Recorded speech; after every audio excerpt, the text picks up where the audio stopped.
the truth in a minute. And the truth is today will be my nuts. Tomorrow is the day, February 14. February 14. They call it Valentine's Day. Valentine's Day, new day, and the world celebrates romantic love.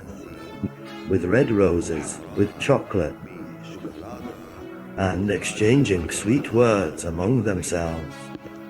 But today, 24 hours before Valentine's Day, let's talk about another kind of love.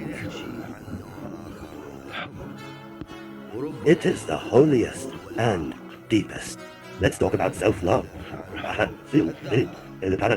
And as I told you, I divide the words and explain what is between the lines. Let me divide the phrase self-love into the two words. Love and self. Are they the self? The self is us. We humans, we get up from bed at dawn and run all day to return at midnight to the same bed. And believe me, if we gathered all this running from morning to late night, not few, and around us are kilometers of land to show that we circle the world every 2 days approximately. Who? We. The self invented many names and titles for this dance. We do daily. Accumulation of experiences and life trials, and worldly tourism. The real question that we rarely ask sincerely is, when will we stop, and when will we stand before ourselves? Not before achievements, nor before mistakes, nor even before those universes of experiences, but before the human running inside us. And of course, the answer is very harsh and very painful, but it is very, very, very honest.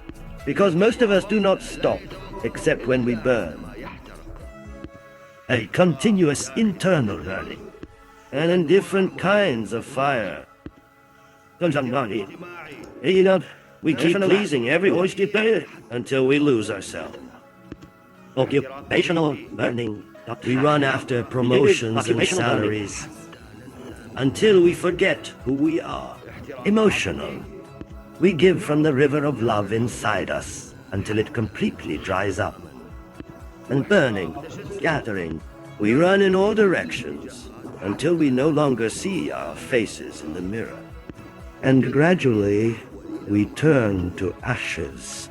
Then, the winds scatter us, and our matter is forgotten forever. This is the heavy price of not stopping. On the second word, love and emotion are the most sacred things a person possesses. But unfortunately, it is like fire. It either lights up or burns. And today, what we want to do is to tell the great truth. The wisdom we must take with us tomorrow on Valentine's Day is that if one cannot give love to oneself, then surely one cannot give it to others in a healthy and sustainable way. Because if you are empty inside, you will give from your emptiness. And the love you give becomes conditioned, more demanding, painful.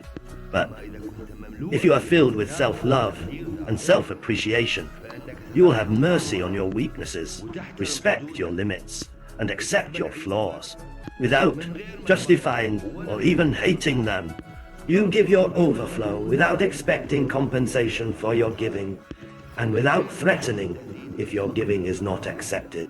Therefore, on this day, Valentine's Day, and the day before it, I invite you to a different celebration. A celebration of self-love before loving others. So how? We will give you simple steps. Apply them today and tomorrow, and make them a foundation in your life. First, just stop for 5 minutes.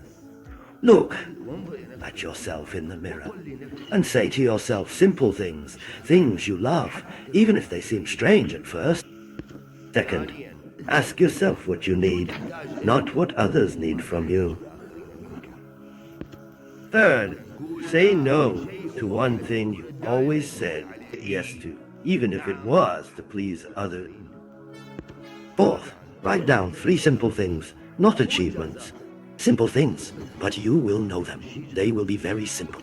Write them down. Fifth, and most importantly, forgive yourself for an old mistake that still hurts you inside.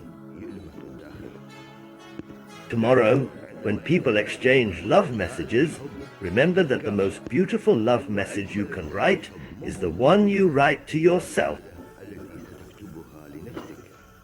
Because before you are a partner, a friend, or a lover, you are a person who deserves love from yourself.